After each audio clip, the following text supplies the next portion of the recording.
All having a great night. Um, so I want to talk about some things that used to happen to me when I was a kid. I used to love to get magazines and architectural design, Vogue, all those different magazines that were telling people what was beautiful and what was popular and what was to strive for. In life, what would be successful? What does a successful life look like? What does beauty look like? And what you have to do to get that. And it's funny, as a kid, I would look at these magazines and I'd see the interior design, I'd see the decorating, I'd see the clothing, I'd see the makeup, and all these different things. And I remember going, I can do that. I don't really need to go and spend a ton of money on that. I actually think I can make that myself. And growing up in the house, that was something that our family did. We didn't have a lot of money growing up. We had a big house, thanks to my grandfather, but as far as fiat money goes, and what I mean by fiat, it's paper money. We didn't have a lot of that, but we did have a lot of resources. You get resourceful, and you figure out what do you have and what can you turn something into to make it really good. And that was a really beautiful lesson to learn. You look at the things around you, what's available to you at that moment, and you go, how can this work for me? What can I turn this into? Hey John, how's it going? And so I remember as a kid, I would make my own clothes, or I would go to the Salvation Army, or I would go to different vintage places, and I would find things that, maybe people would think, oh, you shouldn't go to a secondhand store, or why are you going to these places? They're quote unquote poor. But the funny thing is that people didn't know where I got my resources or how I found these things. I would show up at school the next day, and people would go, oh my gosh, I love your outfit. Oh my gosh, I love what you just did. That's so great. You must have spent so much money on that. And I didn't, because I didn't have it. And that's an interesting thing. So tonight, what I'd like to talk about is the concept of chasing after money to create a certain vibe or a certain wealth or a certain acceptance that really doesn't necessarily help really create abundance. It just creates more paper money. And what do you do with it? You get into a cycle of spending top dollar on so many things that did you really have to spend that on? It's not so much like this now in 2017, but when I was a kid growing up in the 80s, it's very materialistic of brands. You had to have the right brand. You couldn't just show up at school and have something that was handmade. That was just really looked down upon. You had to have the Benetton, you had to have Esprit, you had to have Ralph Lauren. And, one piece of clothing would cost $300, sometimes more. But if you had that, then you'd be accepted. And when you learn these things as a kid, and the kids now aren't so much into that, but I think that it's important for someone like myself or people of my generation to talk a little bit about that history of focusing a lot on money and how to get money in order to buy the things that you think are important in order to be accepted or considered successful. How is the money created? What is the real game? what kind of energy do we have to get aligned with in order to do certain actions or have certain thoughts that give us that money, that fiat money? And then where are we lost? How do we get lost in all that?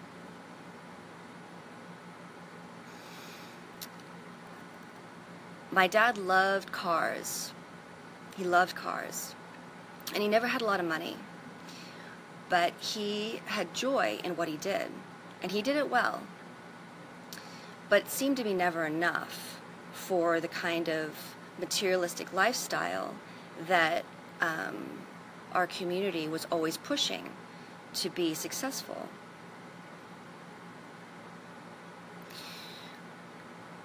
I'm sure that happens with a lot of different people. I hear it so many times, people saying, I love to do something, but it's not going to get me enough money. So therefore, I've got to do 80% of my time, or 80% of my actions have to be something that I really don't believe in, that I'm really not aligned with, but it's going to give me fiat cash in order to exist, in order to survive, and in order to be accepted in society. And I think that's the number one problem when it comes to really understanding life and what we're really meant to be here for.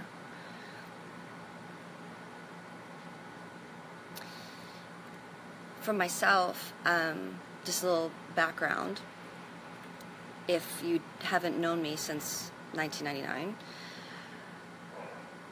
when I was a kid, I learned these things. I learned how to be really resourceful. I learned how to make things myself. I learned how to fix things myself. Or my sisters and I would figure out ways to fix up the house ourselves and be really creative about that. Because we didn't have the money to spend on professionals coming through and doing something that would be great, but it would really put us back. Now apply that to what happens now. Everybody's education is compartmentalized. It's gotten to the point where everyone's specialized into such minute details of existence that someone might be able to know how to put a screw in, but they don't know how to actually turn the light bulb.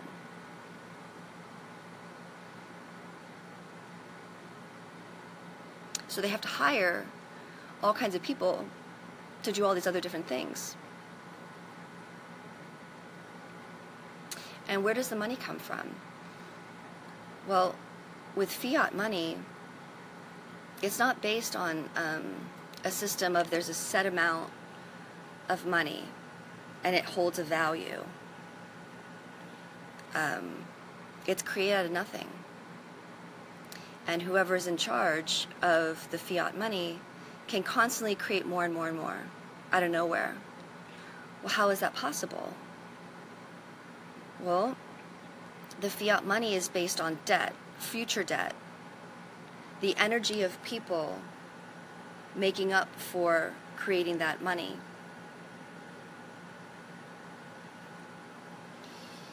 If you've got people that are involved in pretty criminal activities and they want the culture to go in a certain direction, they're going to create a whole bunch of money that gets put into certain industries that are not necessarily good for people.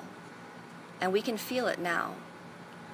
I think sometimes there are some people that are less sensitive to it these days than others.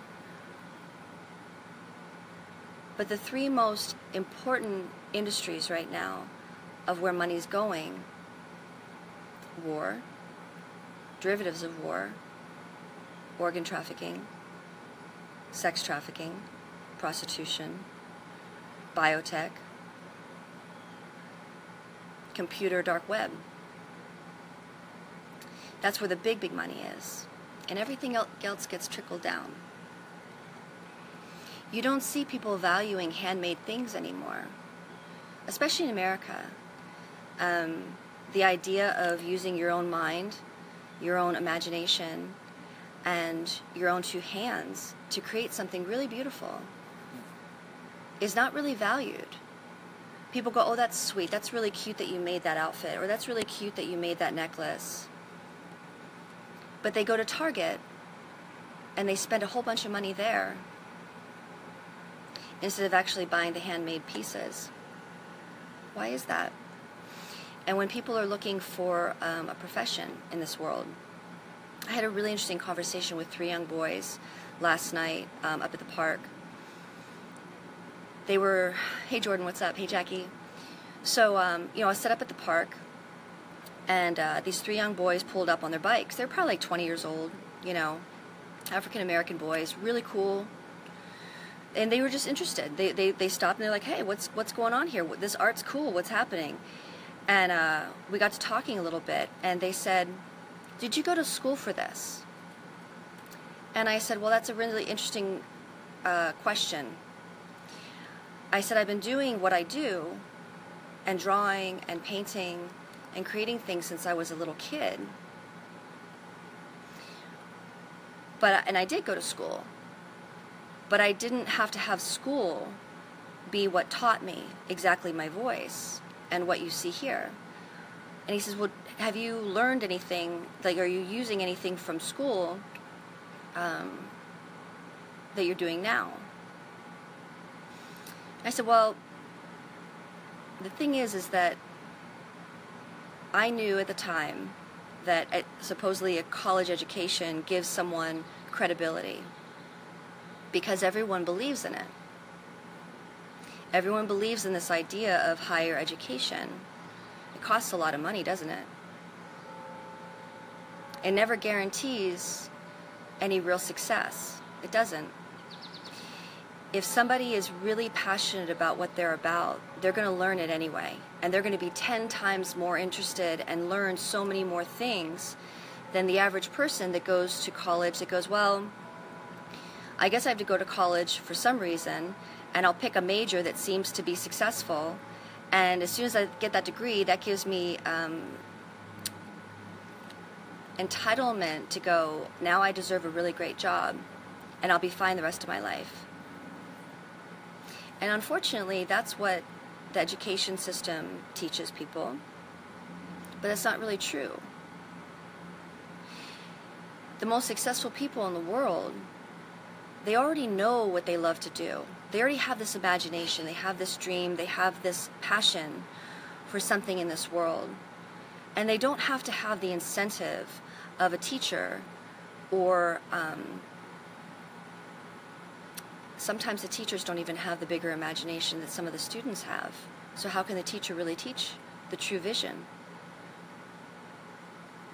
But we do this. I learned some things. I learned stuff about business. But the real passion behind what I've done is really wanting to learn and really wanting to use my own head and my own 2 hands in everything that I do. You can't teach that. And you also can't teach the passion to keep doing it, even when everything's against you. And there's no money that is there for the taking with that. It's not.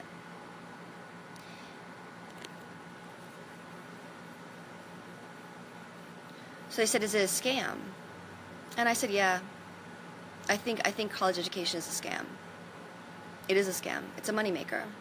It immediately gets kids, especially now, getting indoctrinated in different thoughts and different actions that once they leave college, they're $100,000 in debt, so therefore they can't use their own head and they can't use their own hands to explore the world and to see what they can do, because now they have to pay those bills back. And whatever is available to them at that time, they're going to take. When I was in college, there was no such thing as sugar daddies. I'm going to go on a few tangents here, but I promise you it's all going to connect. I've noticed in the last 7 or 8 years, cheers, that young people are now looking to sugar daddies to pay for their education. Why? Because it's a lot of money. What does that do to them? What kind of mental state does that put people into? And what does that teach them about what's really important in the world?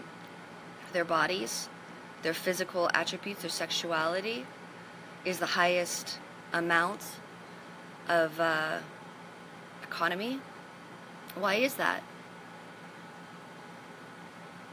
This is a derivative of where fiat money and the energy behind fiat money comes from. This is a deep conversation. It's not easy to kind of waddle through. But the fact of the matter is that if we really look at what really brings in a lot of money, where the real economies are, we realize that this is true. Sorry, I got a phone call. The folks that have set up this economy, another distraction, sorry. The folks that have set up this economy, they're about that. They're about it. And it trickles down into creating a whole culture of this. Little kids watch movies.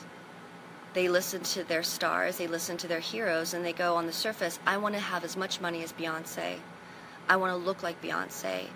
Or I want to be wealthy, like have these huge homes in Malibu. But they don't know what it takes financially to get there. And they also don't value what's around them at the time. They don't.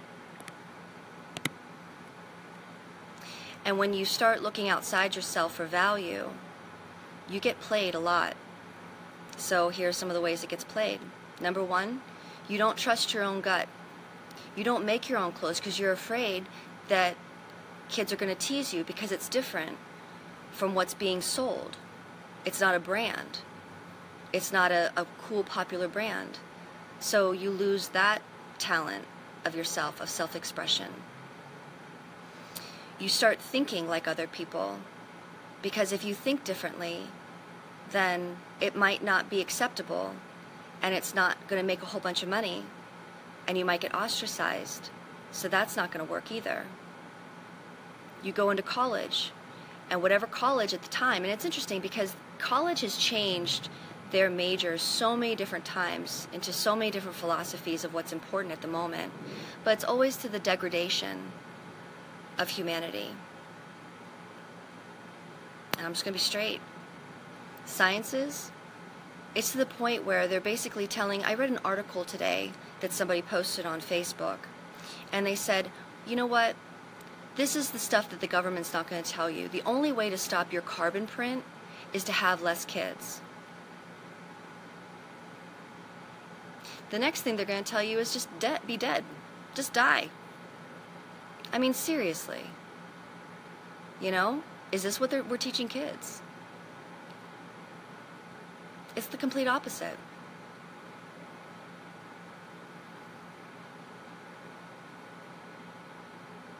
We're each brought into this world to do a very unique, amazing thing.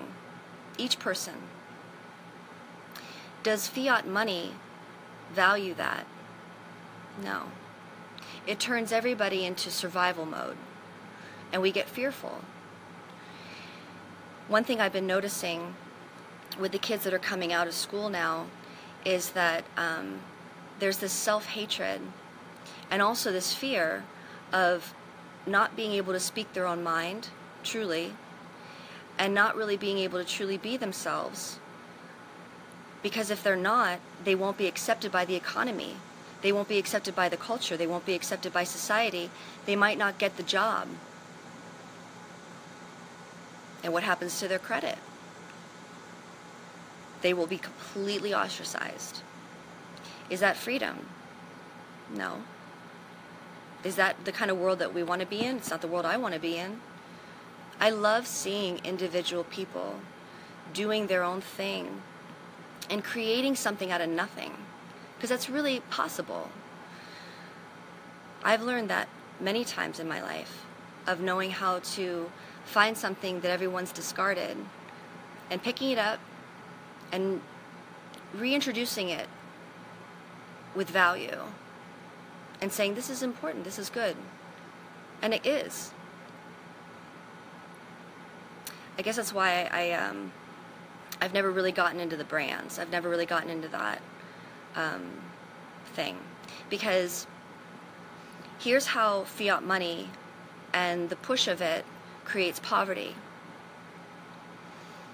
Now, I grew up in East Liberty. I grew up in a very diverse, multicultural community. And I'm very grateful for that, because it's allowed me to be able to connect and feel absolutely comfortable in any environment possible. And I can talk to anybody. And I mean, I'm going to have my own issues. I'm going to have my own opinion. But I'm very open and listening to everybody. And as long as someone's not an asshole and someone's not trying to be destructive, you know, let's talk. What's up? What's going to happen? What's going on with you today? No fear. No prejudgment. Just see what they're about. Doesn't matter the color. Doesn't matter where you come from. I really want to know. But if someone's going to come across as very angry or throw hate my way and want to quickly sum me up, well, you know, there's no conversation there. So what I saw growing up, the neighborhood was not wealthy. You know, it's weird. I was friends with some wealthy people and friends with very, very poor people of all kinds of demographics. But the poverty was a mentality. I'm going to try to talk this through if I can. What I realized with poverty is that there was no innate value in the person. They had to spend top dollar on the right shoes. They'd work 3 weeks at minimum wage to get the right pair of shoes. They would work 4 weeks for the right pair of pants. And the pair of pants were very simple, like Cartwright. I mean, are you serious? Carhartt? You know, you're going to spend $200 on a pair of canvas pants just to fit in. That's poverty. That's a poverty mentality. Rather than going, you know what? I worked really hard for that money. Or I'm doing something in this world that I'm growing something. And I'm going to save my money and build something for myself that I really love. It's okay if somebody doesn't care or someone doesn't understand it, but I love it. Me, personally, this is what matters. We weren't taught that. We were taught to go for the dream of what we're being sold in magazines. And that's why I go back to the magazine thing. What are the magazines about? Who runs the magazines? You look at the different editors that are involved in these magazines. You also look at what they're trying to sell.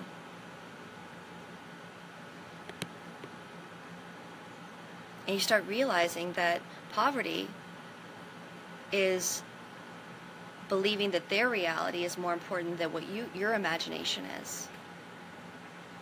Who's to say that what you can bring to the table in your own world and what you can do with your own head and what you can do with your own hands is not just as important, if not more, than you working 12 jobs to try to get exactly what they have, which you'll never have. You know why? Because every single time you get just to that precipice of being able to be successful, they print out more money, and then inflation shows up, and you won't have that. So it doesn't work. It doesn't work. It's always going to keep you in poverty because you're chasing someone else's dream. You're not chasing your own dream. You're not in control of your own energy, of your own imagination, of your own talents. And you don't have to wake up one day and be like perfect making clothes or, you know, woodworking or whatever you want to do. You know, it's not about that. But what it is about, I'm just going to walk inside for a hot second. What it is about is you learning. I think this is the most important lesson that we can teach kids now, is that you can start from anywhere. You don't even have to know from the very get-go how to do something at first, but you try. And you keep working at it. You may not know how to sew something. You may not know how to build a home. You may not know how to, at first, do something that you really need to have happen in your world. But you know what? We have this amazing ability right now, which was not available to us 20 or 30 years ago. You can go on YouTube. You can go online. You can go anywhere and learn these things very quickly. So, what's wealth? Your time. Your own energy. Where you focus, where you want your energy to go to. And how many people sit on social media all day long and they listen to BS? They listen to people that are arguing about things that don't, they take your world away from you. Those 3 boys that I was talking about when they said, is education a scam? We went further in the conversation. And they said, one thing that, he said, don't be offended because I'm white. Actually, you know what? I'm not white. I'm English, Irish, Scots, and Welsh, and Moroccan. There is no such thing as white and black. Everyone comes from different cultures. It's not a white-black thing. It's different cultures. People come from all different kinds of spaces. Well, anywho, he says, well, I don't want to offend you, but the way I see it is that I think it's ridiculous for me to go to college and I get to learn about a white man's history and I'm stuck in debt and I'm miserable. And I said, well, you know what? You're right. Because if you're listening to what somebody is trying to tell you in speculation of what history was, we don't truly know exactly the details of that history. And we hear a lot of different stories. We hear all kinds of stories. But are you listening to the stories that lift you up and empower you? Or are you listening to the stories that make you feel less than and make you feel powerless and make you feel like crap and make you think that the whole world's looking on against you, that you're nothing? You have to choose the story. And I said, right now, today, you can decide right now, forget all that history, you can be exactly who you want to be right now, through your thoughts, through your actions, through your choices, right now. That's the empowerment. Whatever you want. And they just looked at me. And they were like, wow, that's the wealth. That's the wealth. Not the fiat money.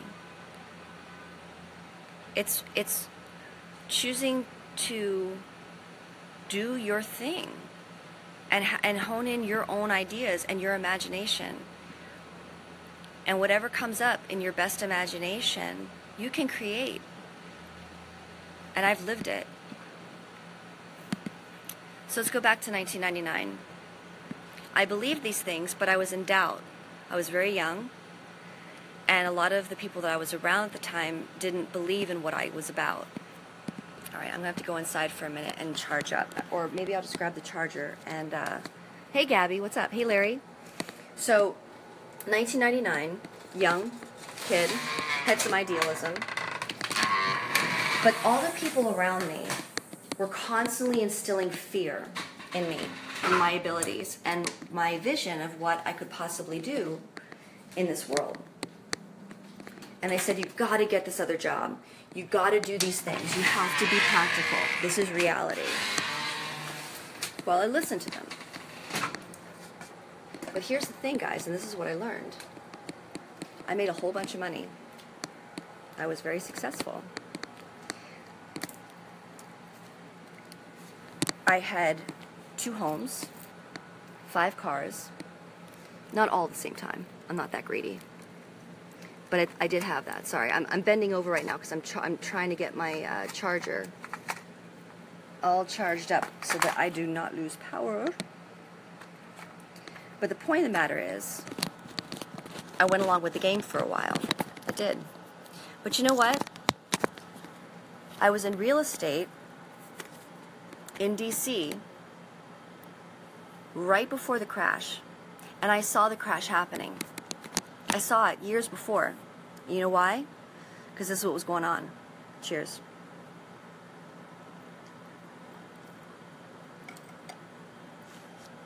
Every month,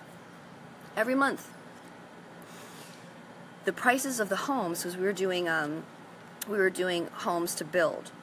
I'd sit in a model home, and I would sell homes that were supposed to be built, prefab, basically. It was very popular in DC, and there were a lot of people moving to DC at that time. Now, from 2000 to 2004, the homes that I was selling went from $179,000 to $500,000. Was the quality of the home increased? No. It actually decreased. So what was it that made the fiat money value go up? Fear of scarcity. All it was a marketing campaign. They kept pushing to see how much they could actually get from people. That's all it was. That's all it was. And don't you think eventually the bow's going to break? And on top of that, you had people in the beginning that were able, that like 179 was probably like 20 to 30% of their income, right? And that's doable. Everyone needs a home.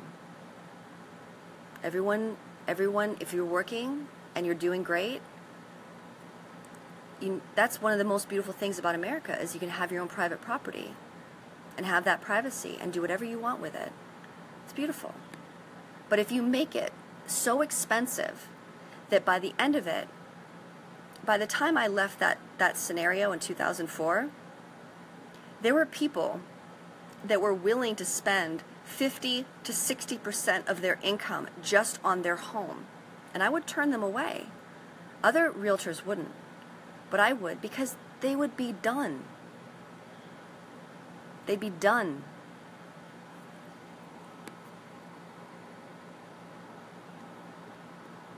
I tried to explain that to them, you know? And then, of course, the crash happened. By that time, I'm going to tell you something personal. I had really great credit. I had probably $1 million in revolving debt that was always on time. It seemed great, right? It seemed great.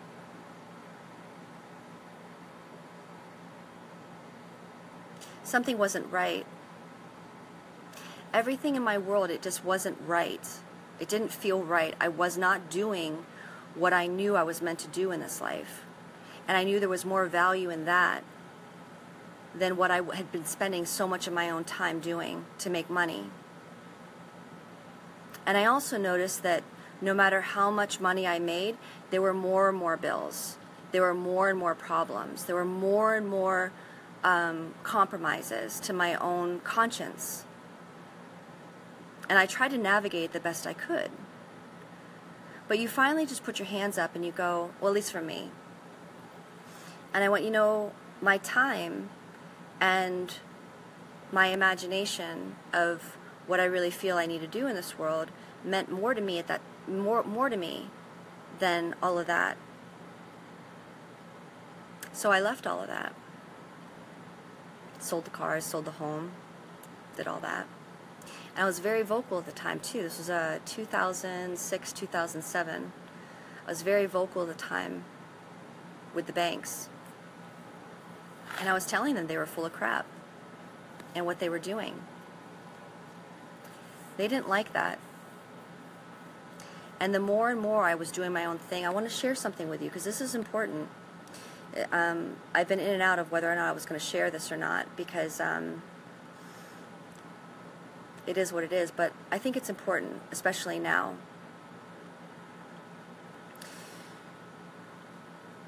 In 2011, this is when I was really speaking some truth about what was going on with the world, how the banks were, what the banks were doing, different things.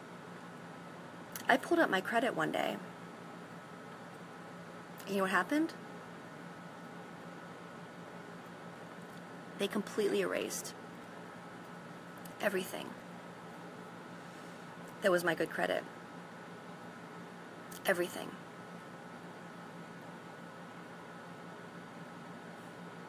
So, if you look at my credit now, it looks like I don't even exist.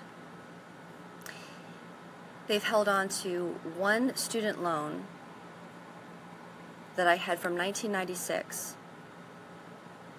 They show that as closed. And they show two other small accounts that I had that are closed. My mortgages, that I was always on time for, gone, as though I never owned homes before. Completely erased. The cars that I had that I paid on time all the time, no problems, erased, as though I never owned them, ever. Totally non-existent. That's the danger of this system. I'm fine with it. I'm a strong person, and I always navigate. But I feel that at this point, especially with where we're at, with realizing how unbelievably corrupt the banking system and our leaders are, the global leaders. Because this isn't just about the U.S. I mean, you understand that the Federal Reserve is completely global. It's not, has nothing to do with America, and it's always bringing people into poverty.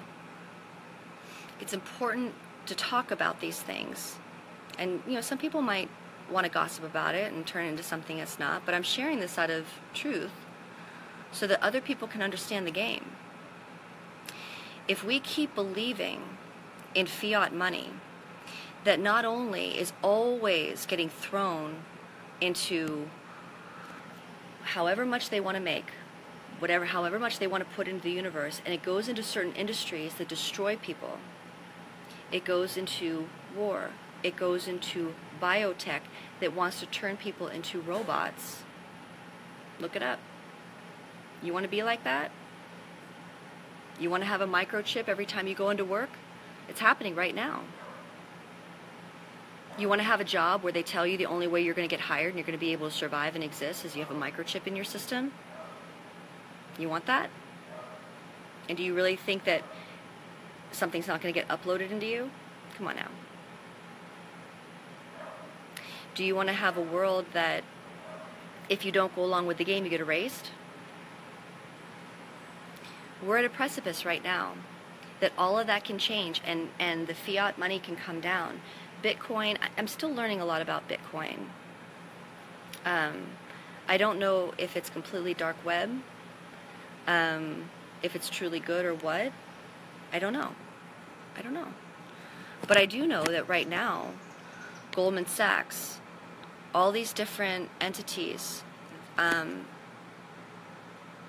it's common sense now to realize that they're not there to create prosperity for everybody based on their energy and what they can bring to the world. It's all about they decide what's important and where your personal energy goes. And if you don't play along with the game, you get erased. Now, I'm nobody.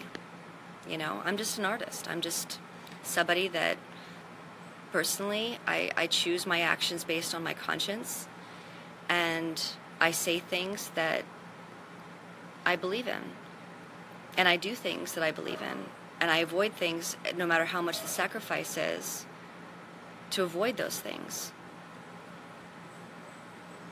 I hope that you are too, because that's the power, and we're not taught that, and we're not encouraged to get like that. And what's happening now too, you figure 150 years ago, my great-grandfather and a lot of different people that that lived in this neighborhood and lived all over the country. They were able to make a beautiful existence being a worker. I mean, he was a tile setter. My grandmother worked in a bakery, and then she got into real estate. There were steel workers that the father was able to make a whole bunch and live in a really beautiful big home. And they owned it. And there's a freedom there. And you can do whatever you want. You can have that time to figure out. You're giving that prosperity to your kids, and going, I've worked really hard so that we have a safe place, and you can figure out anything you want to do in this world, and there's value to that. What's happening now is there's a whole bunch of rental properties that are popping up all over the place, especially in this neighborhood, tons. So I found out how much the rent was.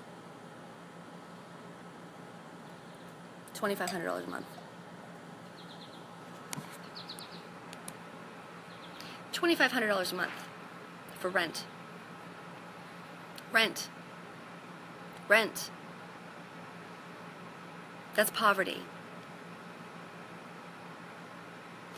Now what they'll do is they'll say, you want to live in this really great condo that has a saltwater pool and it's got all kinds of things going on. This is where you've made it. Don't ask how you have to get it. How are people going to make that kind of money? What do they have to do to get that? Are they really living out their joy? Are they really able to have the time to figure out what they love to do and they have value to that? Or are they going to be in survival mode? $2,500 a month. I don't know about you, but I don't know of any population that 80% of the population in a city that makes over $100,000 individually. Do you know of a city like that?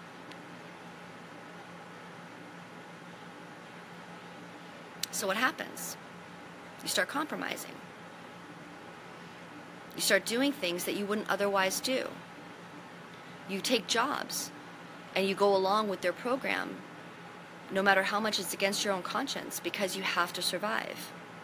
And on top of that, how are you supposed to save for your own home, which actually creates value for you? You can't. So these are the different things I'm talking about. It's a lot. I know I've talked about a lot of different aspects, and it might seem at first very, well, this is over here and that's over there, and why are you talking about this, Kim, and why are you over there? These all connect. They all connect.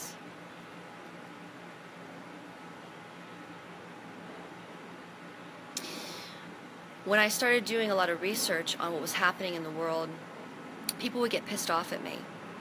They'd say, I don't want to hear about this. I don't want to know. And Kim, don't bother me about this information because I'm just trying to survive. I'm just trying to get in, day out with my family. Shut up. You're stressing me out. You're pissing me off. Stop talking about this. But the point of the matter is that actually what I'm trying to do is to share information that actually could, in the long run, free people. And I'll tell you what's interesting about what happened last night. I posted last night that I met this really amazing Haitian artist. His name is Jean Stevenson Leconte. Okay? Now he's the cousin to Muriel Leconte, who is one of the top artists in Haiti. Beautiful woman, has done amazing work internationally. Hand making. She hand paints on clothing, on jewelry, and she was valued very much for what she did, and everything was her own hand, and that's a beautiful thing. Unfortunately, recently she's been kind of left hanging by some of those folks that really loved what she did. She's been in a nursing home for the last couple years, and she needs help. So if you like her work and you check her out, Muriel Leconte, send her a card. Send her a card. But Jean told me he was sharing with me his concept of wealth versus poverty. As you all know, in my posts, and even back to 2010, Haiti is important to me on many different levels. When the earthquake happened in 2010, Joey, Thate, and I had a studio in Jacksonville, and we put on a Haiti event to raise money to help all the people in Haiti. And we were hoping that all the money that we raised went to them. We found out it didn't. It didn't. Because the foundations that were aligned telling us that our money was going to go to Haiti, they lied. What's up, Franklin? They lied. And that money did not go to Haiti.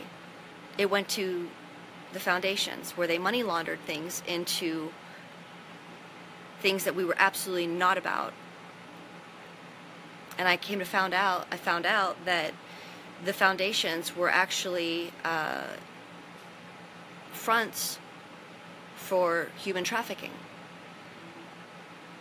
So yeah, I'm real about Haiti, and I'm really about exposing this stuff. That pissed me off, as it should everybody that was part of our Haiti benefit in Jacksonville back in 2010. Every single person who was involved in that Haiti benefit that we did, and there were many people from Jacksonville that came together and had a beautiful night trying to raise money for Haiti. That money did not go to the Haitians. It went to exploiting the people. I'm not happy about that. And so yeah, I'll talk about it. And I will continue to talk about it. So as the universe works, which the universe is a beautiful thing, last night I'm sitting up at the park, and I had just posted some stuff about Haiti a couple days before. This guy walks up, and never judge somebody. You know, I say it all the time, but you know what? I get caught too. This guy walks up, it's about 7:30 at night, I'm kind of getting close to closing, and he seemed a little off. I wasn't sure what his deal was. But don't you know, after a few minutes, I found out I'm talking to one of the most amazing families that have come out of Haiti in the arts. And he had such a beautiful spirit about him. And we talked about, he said, you know, I came here. I said, you know, how did you get to Pittsburgh? Like, how did that happen from Haiti? And he says, well, I love Haiti. And I grew up always knowing there was abundance. He said, Haiti is a beautiful place. And he says, you know, I learned God in Haiti. I learned that we don't have mortgages like Americans do. You know, we pass down our homes to our family, and so there's a freedom in that. And we grow our own food. And whatever we make, we trade, you know. So everyone has a value for what each other does. And people in America spend top dollar on having oceanfront properties. But it's not like that in Haiti. Everybody just goes to the ocean and they love it. They take in nature. They take in everything that's around them. And he says, that's how I learned God. God creates things that are free. Everything in this world that really matters grows and comes up free. And I just listened to him and I was like, yes, this is what I've learned too. You know? And he said there's been really strange, he said, I don't understand why America is always trying to say that Haiti is poor and that we don't have anything. And on top of it, he says the money never goes to Haiti anyway. So it doesn't make any sense. He said, but I came here wanting to understand America. And he says, you know, I'm seeing a lot of people in prison. They're in a financial prison. And I said, well, how so? And he says, everybody is fighting top dollar to exist. And they'll do anything, whatever is available that makes the most amount of money to exist. I'm not like that. And he says, you know, when I got here, I felt that survival mode. And it's very hard for me to be able to express who I am and feel I have that time to sit and enjoy and create and do my best work and give my best self to the world. I'm having a really hard time with that because there's all this distraction of survival mode. And I know exactly what he's talking about. That's what I'm talking about when I say, why does fiat money create poverty? That's why. Poverty is not about the money that you have in the bank, because you know what, seriously? That money could be null and void tomorrow. We could have inflation that will completely disintegrate that paper money. But what are your thoughts? What are your actions? What are your real values as far as, you know, where you live, your home? What do you make? Your connections with other people. That's the real value. Do people value you? And do you value other people in your world? We're not taught that. We're taught to exploit each other. You know? And that's where all these economies come from. And it's going to crash. Because it can't survive, especially with what's happening all around the world now. I mean, there's so much that's being unveiled. It's going to crash, and it's going to crash hard. And the fiat money, everyone's going to realize where the fiat money is really based, and it's based on BS. And no one's going to really want to value that. So it's time to really think about what creates wealth for you. Your family, your home, what you can do, your relationships that you have with other people, your skill set, your imagination. Those are all really beautiful things, and they are so much more tangible than paper money. That's what the Dream Map was all about. And let's go visit it. I'm going to take you over to it. 2010, interestingly enough, right after the Haiti earthquake, Joey and I came up with the first interactive installation asking people, what's more important, fiat money or your dream, your imagination, what you know you're really about? And really do it. Think it, believe it, and walk in steps in faith to make it happen. This is, hey Ronnie, my best friend Ronnie just checked in. I miss you, man. But here's the Dream Map. Alright, this is the latest installment of the Dream Map. And you know what I love about this now? The money is literally falling apart. It doesn't mean anything anymore. It doesn't. It's all about what you do. How you connect with other people, how you inspire other people, how you help other people. Now back in 2010, the idea was for folks to write their dreams on paper clouds that eventually filled all of this money. And so you read dreams instead of the money. But you know, throughout the years that I would do this, it made me sad to read what some people's dreams were. Their dreams were complete manufactured belief systems that the elite are telling them what's important. It wasn't really coming out of them. You know, and then when I got to Pittsburgh, I had so many people saying, I just want my kids to be happy. What does that mean?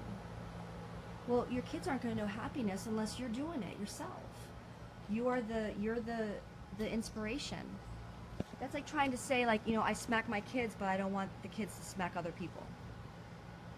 Well, come on now.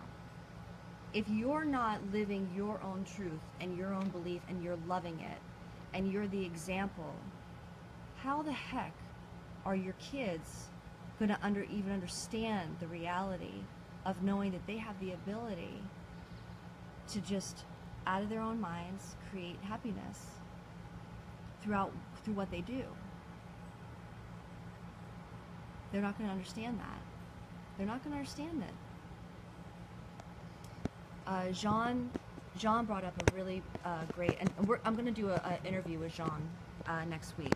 I really wanted to interview him last night, but literally we had just met, and some people aren't so cool about being like, oh, I just met you, let's just talk, and talk about some real stuff on Facebook. It's like, I don't know about that. But through our talk, we talked for probably an hour. And afterward I said, hey, can we do an interview next week of all the different things you've said? I think it'd be really insightful. I think people would really learn a lot from your experience in Haiti, your experience as an artist, as a person, as a beautiful human being, just sharing that. And he said, okay, I'll do it. So we're going to do that. But I'm going to give you a little preview of something that he shared with me that totally has to do with the dream map and about realities and what people will believe in and what people won't. He said, when I first got to Pittsburgh, I started volunteering for the Salvation Army. And he said they were doing like a daycare for little kids. Cheers. So he was in charge, or one of the teachers, to help the kids through daycare and teaching them all kinds of really positive things. I'm sure he was involved with teaching them art, which is beautiful. And he said there was this 5-year-old girl one day that just flipped out on this other little girl. I mean, swear word galore, like trying to beat her up. I mean, just extremely violent, angry, just whoo. Well, he and a couple other teachers pulled her aside, and they said, you can't act like that. That is completely out of line, and that's so cruel what you just did to the other little girl. She didn't understand. What's up, Julie? Hey, Mrs. Boucher. And the little girl didn't understand. And she just, and Jean said that she looked at him very blankly, like, what did I do wrong? Apparently, you're telling me I did something wrong, but in my little world, this little 5-year-old who just attacked this other little 5-year-old, in this little 5-year-old's mind, well, this girl deserved it because she did something wrong to me, so this is what I do when I perceive someone doing that to me. They called the parent. Mom shows up. What do you think happened? Mom comes in. She hears what the little girl did. She grabs the little girl by the arm and she starts swearing and screaming and smacking her. And Jean said, that's what it is. It's not, that little girl is told at home, that is how you react properly if someone perceivably does something wrong. So it's like he said, it's not about teaching the kids, it's about teaching the parents. So then let's go back, way back, to what our whole society is being taught of what makes money. How many times do you listen to people on Facebook that are constantly putting things that are all negative? Negative, negative, negative, the worst case scenario. Not truth. I mean, like, I'm always gonna post that stuff about Pedigate because that stuff's for real. I know that stuff's for real. And it's not about fear. It's about letting people know what's up so that we can fix this. But I'm talking about thinking the worst of another person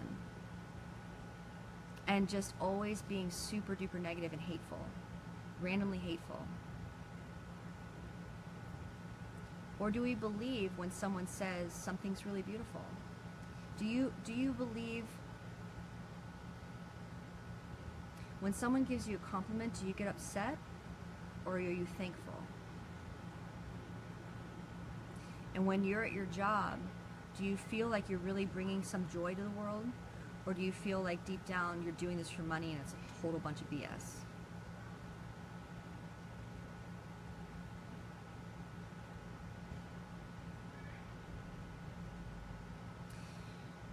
We have to really look at what we're involved in. Because whatever we're involved in, if you really believe in it, it's going to create abundance. But if you don't believe in it and you're just doing it for money, you're always going to be in poverty. Julie, you're always awesome. I think, so my oldest friend, I think that it is Julie Hopkins right there. And I think that we need to do an interview together and talk about a lot of stuff.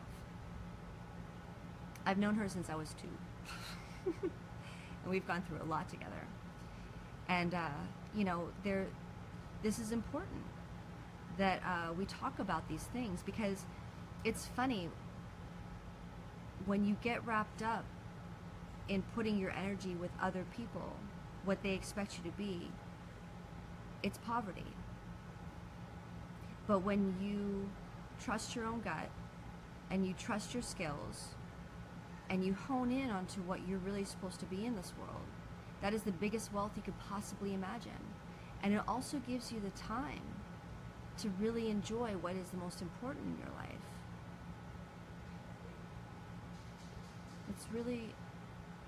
That's really important. I'm going to leave you with this story. Julie, you ready for the story? I don't know if you know the story. So, 2007, I came home. I had a car at the time. I don't have a car anymore because I don't believe in spending money on the oil industry. So I sacrificed that, and it's good. But at the time I had a Subaru, and I came up from Jacksonville to celebrate my mom's birthday. So drive up 15 hours, and we go to the Elbow Room, which was historically a very good place for us to go. Cheers. So we go to the Elbow Room over in Shadyside. Unbeknownst to me, between the time I left Pittsburgh in 1999 to 2007, the parking lot that I was parked at before turned into a tow-away zone. I didn't know this. So we come out of the restaurant. Now my mom is, you know, older. She can't walk long distances. And there's a guy towing my car. And I was like, no, you are not doing this. So, you know, I'm trying very calmly to talk with him, explain to him that I did not know that this was a tow-away zone. This is the first time I've been back since, 1999. He didn't care. There was a gentleman who came out of the restaurant as well, and he literally paid the fine. And he goes, please let these ladies go home. That was amazing. I was so humbled, because I didn't have that at the time. The tow truck guy still refused. He was so hard-headed about his job and what he needed to do for money that he refused to let this go. Well, I finally got to him, and he at least agreed to drive my mom and me home in the tow truck before he took the car back to his place. And then he also agreed he'd come pick me up and take me back to his tow truck place to pick up my car the next day. Got some special magic there. So the next day, his name's Mike. He actually is a really cool guy now. He picks me up, and don't you know, on the way back to, he drove me from my house to where the car was being held. We had this really amazing conversation. And he says, I can't, he's like, if I was nice to you, I'd have to be nice to everyone. And then therefore, I would never be able to make any money and I would be done. So you have to understand. And I said, you know what, Mike? We have choices in life. of how we make our money. And you have this ability, you have a tow truck, and you think of how many people are stuck on the road, how many people that need your help in a positive way. How much of that income comes to you? And how much of the income comes from you towing people from really shady situations that creates pain and creates sadness and creates hurt, and then you feel that hate every single time you go out in the world? Okay, I'll see you in a little bit, Joel. And he thought about that. And he messaged me a year and a half later. And he said, Kim, you know what? I really listened to what you said. And I realized, and he's like, I was sick and tired of being angry all the time.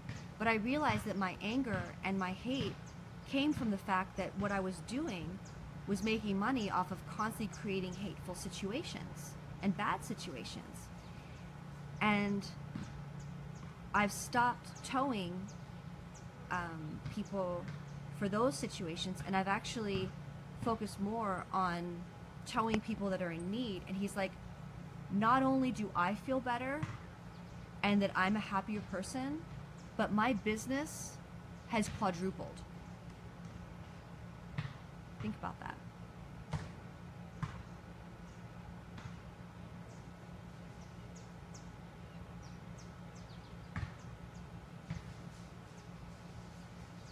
Imagine how much prosperity that our country would have if instead of we allowed our leaders to put all of our money into unbelievably destructive things. Imagine if we had leaders in the world, for our own country, that put money towards those kind of things and supporting people that were doing really good. We would have the most amazing world ever. We'd have the most amazing country ever. We'd have happy people. We wouldn't have kids that thought they had to sexualize themselves at the earliest age possible in order to make money. We wouldn't have kids that are literally cutting themselves. Do you know in Utah right now, the suicide rate is now absolutely out of control? Why? There's no hope. Why is it that we have a bunch of rock stars and sports people and whatnot that are supposedly our heroes? Where do they put most of their money? Strippers, parties, drugs, whatever. Come on. That's poverty. So, there's my rant for the night. And, take it for what it is. But at the end of the day, I really do believe that whatever you want to put out in the world, no matter what is in your bank account, your imagination and your will and your faith can create so many beautiful things. It's totally true. I'll be straight. By the time I got back here to Pittsburgh, I had zero. Did that stop me? No. You always find a way. And I had faith. Let me show you. This little garage. This little silly little garage. It's falling apart. But it's so beautiful. It's created so many beautiful memories and had so many amazing people come through. So many amazing nights. So many different connections. You can't put a price on that. And it's beautiful. And that happened without money. It just happened because of imagination, of will, and of faith. And luckily, I had a few great friends that believed in it too, and that happened. So imagine, just from that little microcosm of an example, what could happen in the world. And there wouldn't be fear. And people would not be living in micro-luxury prison cells for $2,500 a month. They could live in abundance and do whatever they want. So there you go. All right, you guys have a good night and dream big.